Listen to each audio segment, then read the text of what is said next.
Hello guys. Hello guys, it's Monday. Dito ako ngayon ulit sa sementeryo. It's 3:45. Nagkailangan ko kandila. Galing na kaming school. Nag-general practice na ng para sa moving up. Dun sa event, sa may bandang barangay. Kami sa school ngayon mag-moving up. Ay!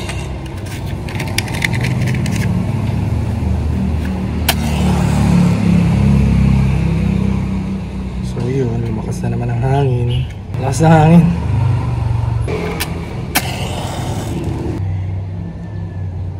Huwag mamatay.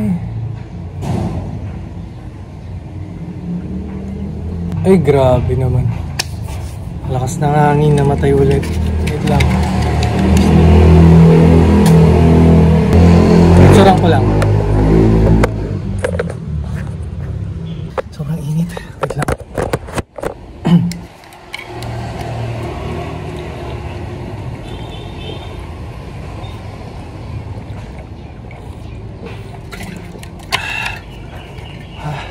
Ito na ako pa. Bye. Bye.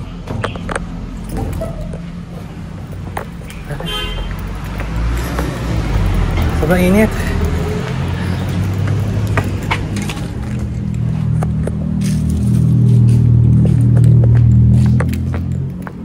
Let's go. Bye pa. Grabe, sobrang alikabok ng kotse. Pero mamaya, hugasan ko na to. Sobrang maalikabok kasi sa Villa. Tapos pagdating din sa school, sobrang maalikabok din. So, no choice. Tapos sobrang init. 43 ata ngayon or 44. Pero deadma. Wala na, hindi na nag-a-announce yung Valenzuela. Suspension ng klase or half day. Kawawa naman yung mga nasa college. Well, kawawa kami. Mainit sa Baltec. Pero mamaya, uwi na muna ako kasi meron akong in-order sa TikTok na dumating na. So wait lang guys.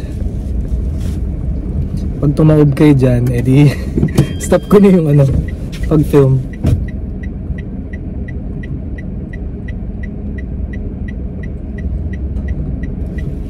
Tapos bukas moving up proper na. So mas maaga tayo ulit. Well, ganun pa din naman. Before 7. Ayun na. Gigil. Ayun na.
Hello everyone, kakauwi ko lang. It's 4:21 PM. Tapos, wait lang, nakabukas pala yung data ko. Bago ako umuwi, dumaan muna ako dyan sa may mini palengke. Tapos bumili ako ng pechay. Medyo malungkot na. Tapos dalawang bundle ng okra na maliliit lang. Kasi nga, di ba namang nagmang inasal tayo? So medyo nagdi-detox muna tayo sa mga kinakain natin. Lagi, anuhan ko lang to, sasabawan ko lang. Pero kakain pa din ako ng hash brown. Tapos, bumili pala ako sa TikTok shop. Ayan, napunit ko na. Sa tinagal-tagal kong naiinitan, yun lang ako totally bumili talaga nito. Kasi sobrang OA ng init. Ang lakas makalagkit sa balat. Lalo na sa pagka sa college. Ang mga kwarto dun ay mainit. So, ito, bumili na ako ng Jisoo Life. Kanya mag-focus. Ayan, Jisoo Life na portable mini fan. Ito ay yung 5,000 mAh. Magagamit ko to by tomorrow. Bakit ang dilim? Magagamit ko to by tomorrow sa moving up. Although, yung venue namin air condition, pero kasi mahina yun dahil, hihina pala rather, dahil sa dami ng tao. Sabi nung nakausap namin doon, pang 200 lang yung capacity nung kaya palamigin nung aircon, pero nasa 500, 700 plus kami. So yan, meron siyang lanyard. Tapos ito na yung mismong device, Life. Tapos ito yung charger. Naka-charge ata ito eh. Let's see.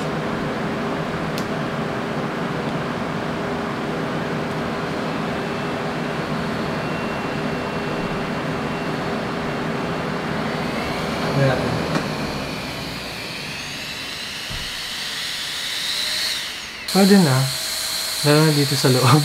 Lalo na nakabarong kami by tomorrow. So, i-charge ko na lang to. Wala lang siyang indicator pala ng ano, no? Ng Chinese. Kung ilang percentage na siya. Kabit ko muna tong lanyard. Tapos, yung aking vlog pala ay hindi pa napapublish. Pero 4 PM pa lang naman. Usually kasi ang publish ko ay 5. Ayaw niya masuksok. Ayaw niya makuha. Yun pala, hindi ko pala siya na-schedule. So, ipapublish ko palang maya-maya. Yun lang muna. Magluluto na muna ako. Tapos, update ko kayo kung ano pang mangyayari ngayong araw. Pero, itutuloy ko yung ginagawa ko kanina sa school. Sa mga ka-formsan. And, yun lang muna guys. Salamat po sa pakain. Salamat. Sabi ko na salamat. Sayang po kayo sa Laurel. Kanya ko ng style.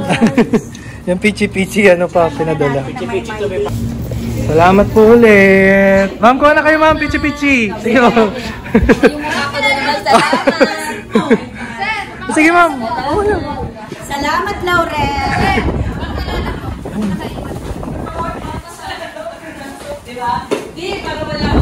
Kuha na, kuha na. Ma'am, pichi po, pichi. Kuha na kayo ma'am. Ma'am.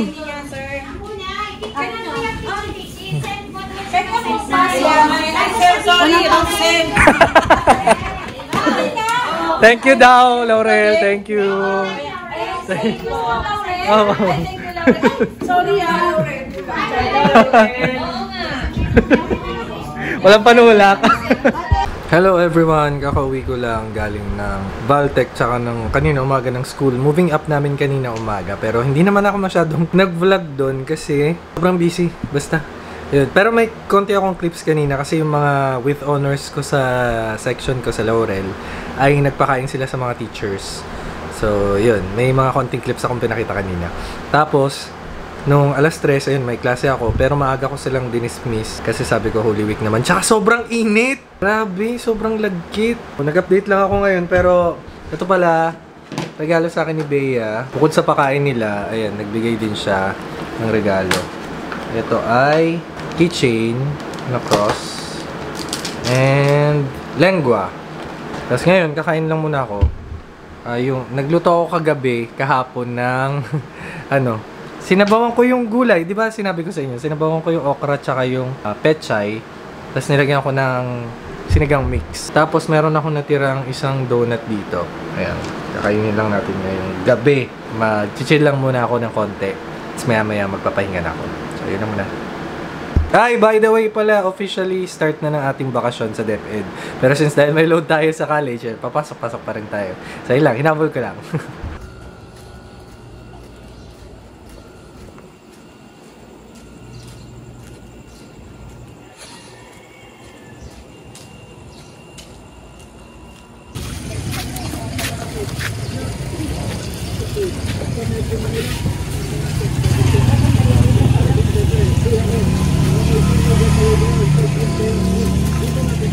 Okra po kayo, Nay? Okra po. Ito na lang po. Ilan? Magkano po to? 10 isa. Yan po. Salamat po. Hello guys! Kung nakita nyo naman kanina sa short clip ay galing tayo sa labas. It's 6:45 AM at bumili ako ng okra. Bumili ako ng okra kasi wala akong maisip na kainin. Pero bumili ako ng okra tapos habang nasa daan ako naisip ko mag-pansit canton kaya bumili ako ng 2 pansit canton. Tapos yung nabilhan kong tindahan, ang mahal. Isang peraso 20. Bumili ako ng 2. Ay, bumili ako ng isa. Tapos yung isa, binili ko sa ibang tindahan. Pag bili ko sa ibang tindahan, 17 lang to tres yung difference. Tapos ayun, magluluto lang ako ngayong umaga ng sobrang init na. Masyado maliwanag kasi. Magluluto lang ako ngayong umaga ng pancit canton, tapos yung okra i-boil lang din natin. Tapos magprito lang ako ng itlog, tapos isang pirasong hash brown. Tapos yun, kakain na ako. Tapos meron akong kape kahapon. Yung kape ko kahapon na binaon sa school ay hindi ko na inom hanggang nung gabi. Kaya nilagay ko lang siya sa ref. Pero nung umaga kahapon, nagkape ako na mainit na kape. Pakita ko na lang sa inyo mamaya pagka naluto na. Kasi sobrang init, parang nakatamad magkikikilos siya. Wait lang, pakita ko na lang mamaya. Let's eat! So ito yung naluto natin. Okra, itlog, dalawa, tas isang hash brown. Tapos canton, pancit canton. Tapos yung kape natin na galing sa ref. Ayan. Yung ibang okra nandun pa kasi pangit sa plating eh. Kaya kain guys. Okra. Mahal kasi yung Carla.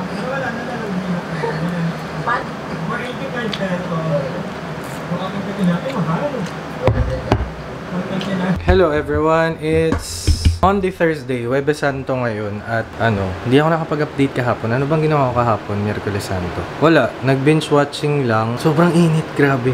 Dito sa Bulacan, mainit na naman lang. Pero dahil mainit, kakape ako ulit. Huwag kayong mag-alala, pangalawang cup ko pa lang to ng coffee. Pero guys yung kalahati, mainit. Tapos pinapalamig ko na siya. May konti pa, wait lang. Saka hindi naman naturo to kasi yung 3-in-1. Tapos pagpasensyahan nyo na at wala akong damit. Kaya magdadamit na muna ako. Kasi naman, paano hindi ka magdadamit? Hindi ka mag-uubad ng damit. Ang init talaga. Wait lang. Dito pala sa sa coffee maker ko, hindi ko na ginagamit yung pang-grind ng coffee. Diba? Nagsayang ako ng additional na pera. Kasi, mas mahirap siyang linisin kapag yung isang buo, yung buo yung nilalagay ko dyan, ginagrind niya pa, mas mahirap siyang linisin. Kasi, nababasa siya. Ayan, teka, pakita ko sa inyo. Basta ito, ayan, kita nyo may moist. Pero matagal ko na hindi ginagamit yan. Kasi, diba, meron naman akong pang-grind ng coffee. Nababasa siya. Ganun din, nililinis din ng sobra-sobra.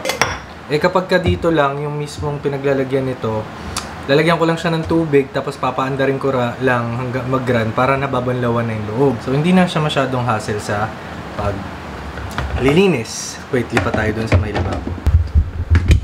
So, instead, ang ginagamit ko ay ito pa rin, yung dati kong binili na pang-grind. Ito. Ayan. Tapos, ito, na-refillan ko na to. Doon sa 1 kilo. Ilang linggo lang ba? 2 weeks? 3 weeks? Magti 3 weeks na pala. Ayun. Mukhang mauubos na. Hindi pa naman. Yan pa naman siya. Wait lang. Tapos, itong mga coffee grounds na to na nagamit na. Tinatapon ko na lang directly. Pero, yung mga dati, nahalo ko dun sa may sa may halaman. Ano ba kahapon? 16 pala kahapon. No? Nag-vlog pala ako kahit paano kahapon. Pero, nung hapon ay pumunta na ako ng kasi kahapon din yung death anniversary ni Papa, 17th year na niya sa heaven. So usually 3 tablespoons, hindi ko alam kung ilang grams to, yung aking ginagrind. Kasi dati 2 lang, pero dahil tumaas yung tolerance natin sa kape, sa pait, dinagdagan ko. Wait.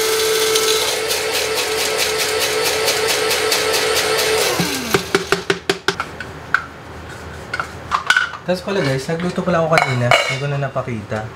Ayan. Ang hirap pakita. Manok, tapos puro pechay. Tapos may gata. Tapos nilagyan ko lang ng konting curry powder. So hindi siya chicken curry talaga. Mas lamang pa rin yung yung may masabaw.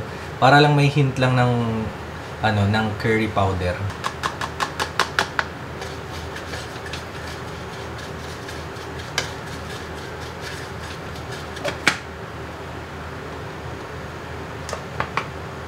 Mga 5 cups. Ayan.